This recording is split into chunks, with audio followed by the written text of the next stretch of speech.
Hi, Tina. I just covered an accident downtown where there was a fuel spill, and it came to my attention. I heard from a few people that not everybody's happy with these blocks, and it might be a subject at tonight's town meeting. Can you just tell us a little bit about this meeting and what? Well, there's a town council meeting every 2 weeks, every Thursday at 7 p.m. So there's public comment at 7 if people want to speak. I've been speaking about these barriers on Main Street since February, I believe. They were a bad idea. They were an accident waiting to happen. They were unnecessary. They were unfair business practices. They're not fair to everyone on the street. They took away our parking, handicap spots. Everybody's jaywalking. People sit on the barriers. They party on the barriers. Little kids walk on the barriers like they're a balance beam. Huge safety issue. I'm surprised something more serious hasn't happened before now. And just to be clear, just to clarify, you're a merchant. You own one of the restaurants downtown. I do, yes. And can you tell us the name of that restaurant? Tequila Charlies. We closed early this year. A lot of our reasoning had to do with the barriers, lack of parking, lack of foot traffic, also lack of help. So there were a lot of, uncertainties this year, so we decided to close early this year. So the barriers don't benefit your restaurant? Oh, no, not at all. No, they hamper the whole street because they take away our parking. Okay. Public sidewalks are for the public. Public parking places are for the public. They're not to enhance somebody's business. That's what makes it unfair business practices, because they did this last year and they did the same side of the street this year. So they're unfair to the people on the south side of the street. Okay. Yes. All right.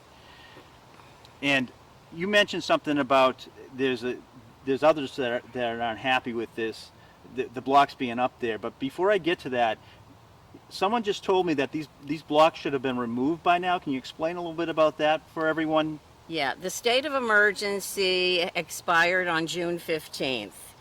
On August 15th, the outdoor dining extension expired with the state.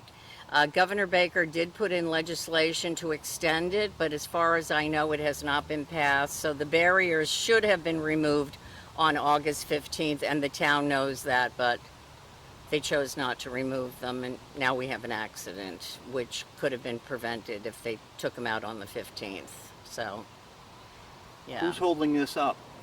It all really goes back to Mark Ells, the town manager.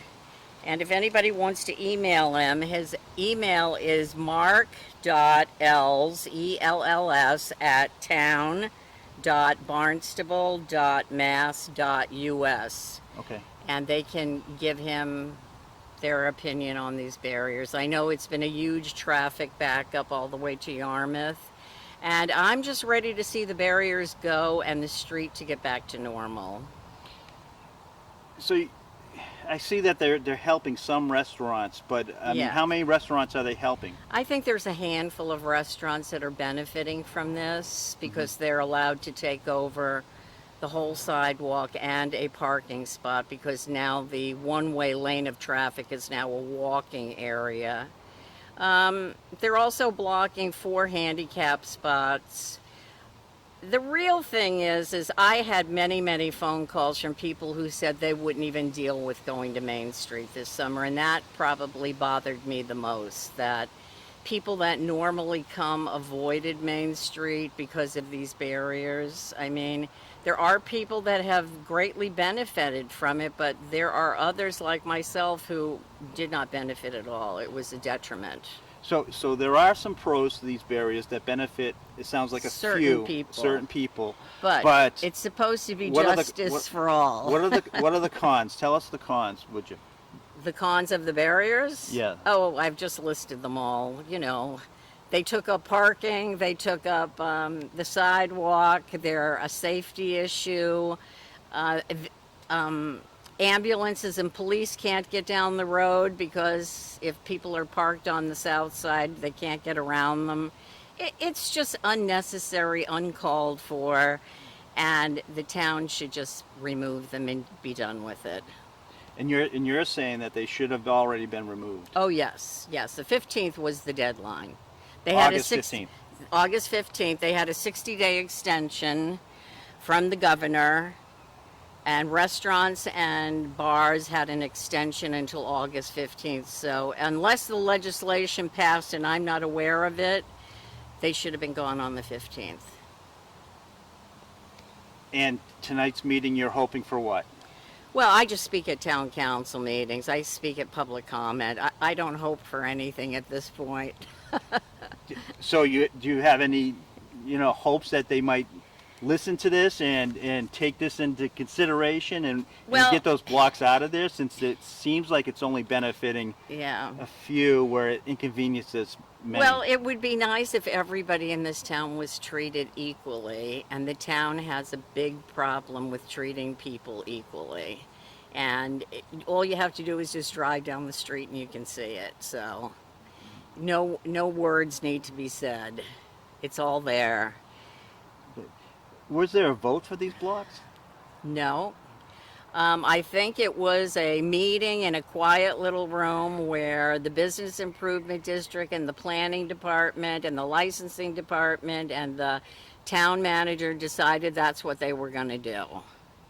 And were you included in that? No, never am I ever included in anything. I always get everything secondhand from someone else. Now, you mentioned that petition. How many people signed that petition? I have over 40 people that signed the petition, but I basically gave up getting signatures because it was really, dealing with the town is a strenuous job.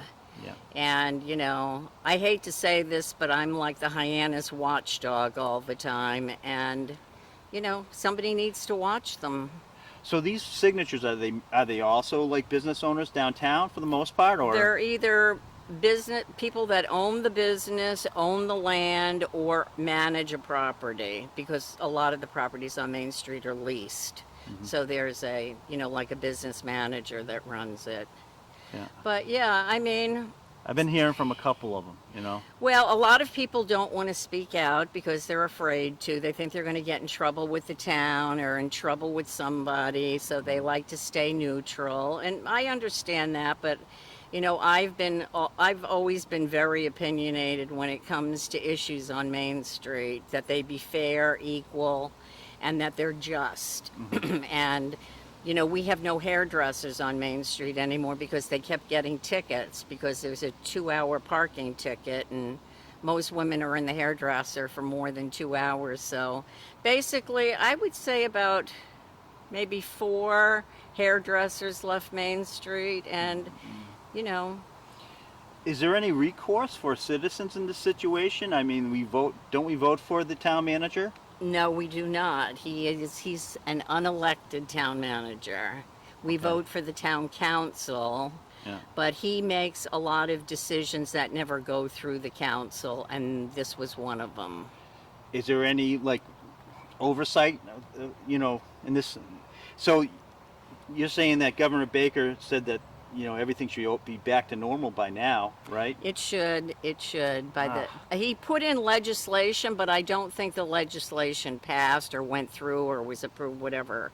I've called Governor Baker's office 3 times, left emails, no response from them, so I have no idea. And just closing up here, there's that meeting tonight. I mean, you don't sound too hopeful about it, but what would you like to see happen? What would you like to see? Well, more people need to get before the town council and voice their opinions and get their head out of the sand. People need to speak up and speak out, because a change only happens when people want it, Mm-hmm.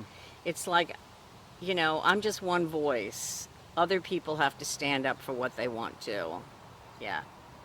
And what time is this meeting tonight? 7 o'clock. 7 o'clock. On Zoom. You can they can Zoom in. Yeah, all the town council meetings are now Zoom meetings. Okay. So anybody can just sit in their living room and attend a meeting. And what's the rest of the summer like for you? Well, it's quiet. Things are quieting down, but I've always tried to be one step ahead of what's going on. So, intuition, always go with it.